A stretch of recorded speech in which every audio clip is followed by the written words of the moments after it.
जो next topic है हमारे सिलेबस में वो है कॉलिगेटिव प्रॉपर्टीज। क्वेश्चन यहाँ पर ये है कॉलिगेटिव प्रॉपर्टीज होती क्या है सॉल्यूशंस में।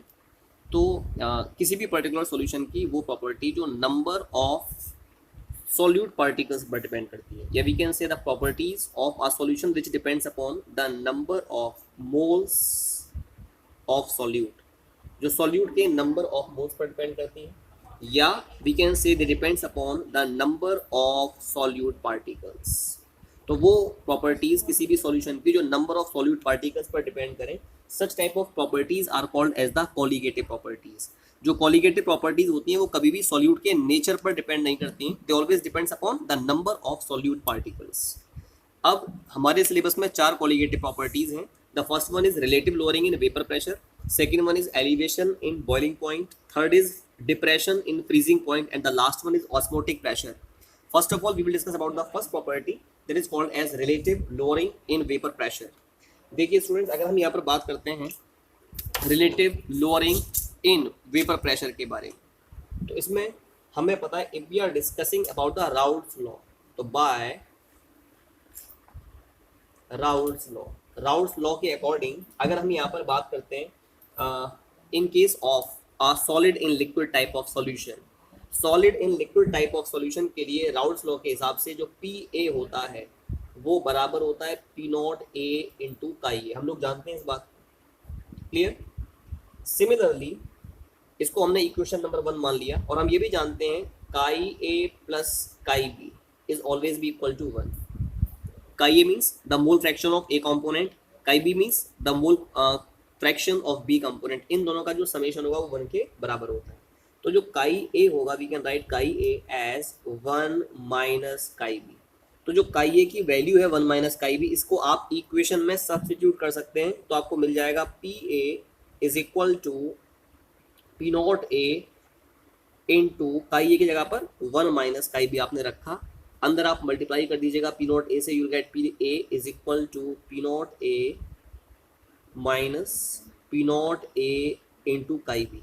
या अगर हम यहाँ पर बात करें इस पर्टिकुलर वेरिएबल को आप इधर ले जाइए तो आपको मिल जाएगा पी नॉट ए काई बी बराबर P not A minus P A.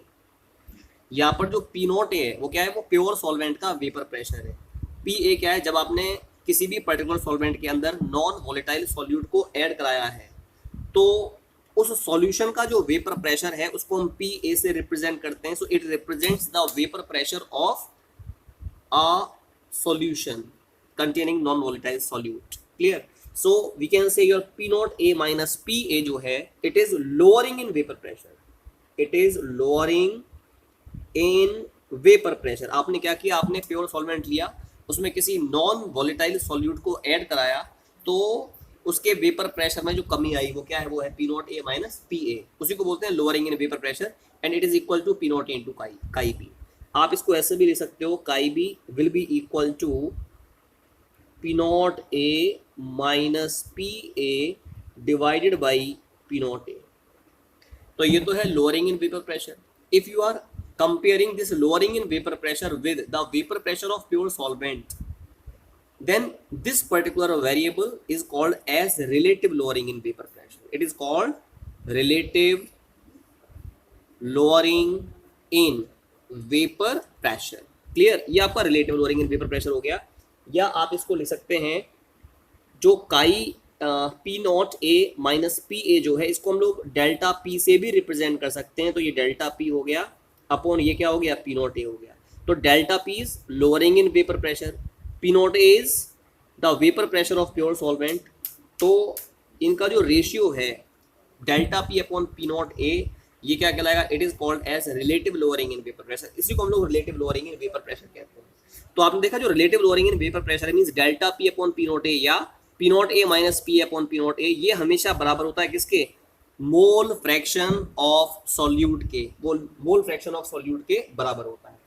तो मैंने ये बताया, अगर यहाँ पर बात की जाती है relative lowering in vapour pressure, if we are taking a solution containing non volatile solute, तो एक ऐसा सॉल्यूशन जिसमें नॉन वोलेटाइल सॉल्यूट पाया जाता है उसमें जो relative lowering in vapour pressure होता है it is always be equal to the mole fraction of solute. वो मोल फ्रैक्शन ऑफ सॉल्यूट के बराबर होता है।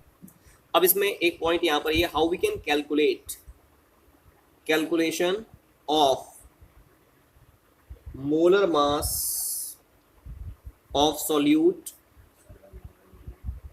From relative lowering in vapour pressure.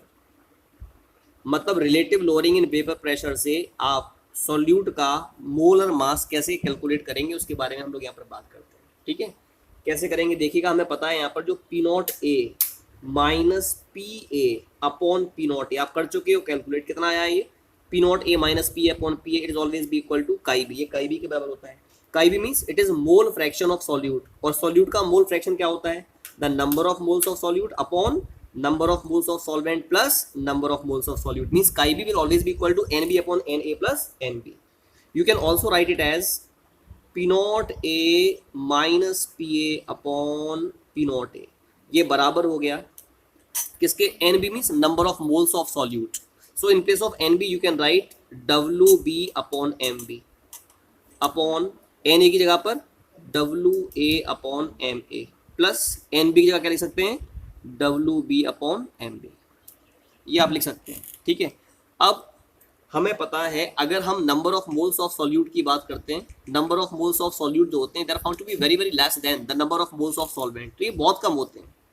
तो इसके जो नंबर ऑफ मोल्स सॉल्यूट के होंगे वो number of moles of solvent के कंपैरिजन में बहुत कम होने की वजह से we can neglect this specific variable, इसको हम लोग नेग्लेक्ट कर सकते हैं। तो क्या मिल जाएगा आपको, P not A minus P A upon P not A, it will be equal to W B upon M B, और यहाँ पर आ जाएगा आपका डब्ल्यू ए अपॉन एम। ठीक है, अब इसको इधर ले जाइए, इसको यहाँ पर ले जाइएगा, so you will get P not A minus P A upon P not A is equal to W B into M A upon W A into M B. क्या कैलकुलेट करना है हमें यहाँ पर, हमें यहाँ पर एम बी कैलकुलेट करना है, मोलर मास सॉल्यूट का कैलकुलेट करना है। तो क्या मिल जाएगा आपको, एम बी इधर ले जाएंगे तो आपको मिलेगा W B into M A upon W A. ठीक है, हमें एम बी निकालना है, ये आप इधर ले गए, इसको इधर ले जाएंगे तो ये हो जाएगा आपका पी नॉट ए अपॉन में क्या आ जाएगा, P not A minus P A. तो this is the way by which we can calculate the molar mass of solute. ये मोलर मास ऑफ सॉल्यूट को निकालने का ये स्पेसिफिक फॉर्मूला है।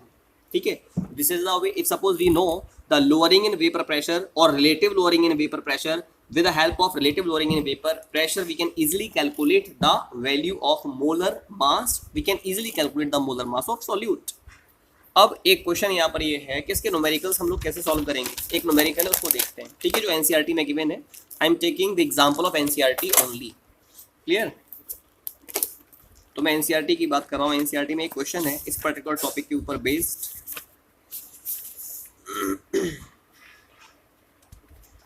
I want to show you the question first. The question is example 2.6. Example 2.6 है, the vapor pressure of pure benzene at a certain temperature is, pure benzene का vapor pressure given है 0.850 बार। आपसे कहा a non volatile non electrolyte solid weighing, solute का जो non volatile solute है, जो solid है, वो उसका weight दे रखा है, mass दे रखा है, means आपको WA दे रखा है। When added to 39 gram of benzene, it is the mass of benzene, molar mass benzene का given है। आपसे पूछा है vapor pressure of the solution, you have to the vapor pressure of solution is also given, you have to calculate the molar mass of solid substance। ठीक है, तो ये question कैसे सॉल्व करेंगे उसके बारे में बात करते हैं। एक बार जो हमें डेटा यहाँ पर दे रखा है, जो वैल्यूज दे रखी है, पहले उसके बारे में बात करें। ये example 2.6 of NCERT. Question states the vapour pressure of pure benzene, pure benzene का vapour pressure means it is pure solvent का वेपर प्रेशर जो दिया है, it is 0.850 bar, it is given in the question. फिर आपसे कहा a non volatile non electrolyte solid weighing, एक non volatile और नॉन इलेक्ट्रोलाइट सॉलिड है, इसका वेट हमें दे रखा है, मास दे रखा है, that is called as WB, solute का दिया है ना, तो WB is given, that is 0.5 gram, it is given in the question। when added to 39 gram of benzene, benzene का हमें मास दिया है 39 ग्राम, और साथ में इसका मोलर मास भी दिया हुआ है. Ma is also given, it is 78 ग्राम पर मोल. It is also given in the question. The vapor pressure of solution is then, solution का जो vapor pressure है Pa ये हमको दिया है, it is 0.845 बार, ये भी आपको दिया है. What is the molar mass of solid substance, आपसे कहा जो solid substance है उसका molar mass क्या होगा, यानी Mb क्या होगा, ये आपसे पूछा है. तो फॉर्मूला आप लोग जानते हैं, मैंने अभी डिस्कस किया. जो फॉर्मूला है relative lowering in vapour pressure वाला आपका, you have to calculate Mb. Mb क्या बताया था मैंने, Mb होता है आपका WB into Ma upon WA into P0A upon P0A minus PA. केवल डायरेक्टली हमें सारी वैल्यूज करनी है substitute in this specific formula. Formula is your Mb, it is equal to, अभी मैंने बताया WB into Ma upon WA, ठीक है, P0A upon P0A minus PA. This is the formula. अभी जो हमने यहाँ पर ड्राइव किया था, ये जो फॉर्मूला है, ये जो फॉर्मूला हमने अभी ड्राइव किया है, the same formula we are applying here. Clear, same formula में अप्लाई करना है. तो आपने देखा WB is given in the question, it is 0.5 into Ma is also given 78 upon WA, it is also given 39, P0A is given 0.850, ठीक है, divided by P0A 0.850 minus PA is also given 0.845 बार. कुछ नहीं करना है, बस इसको केवल सॉल्व करना है. तो सॉल्व करने के बाद you will get 170 ग्राम पर मोल. So this is the way in which we can solve the questions of this specific topic, that is by using the relative lowering in vapor pressure.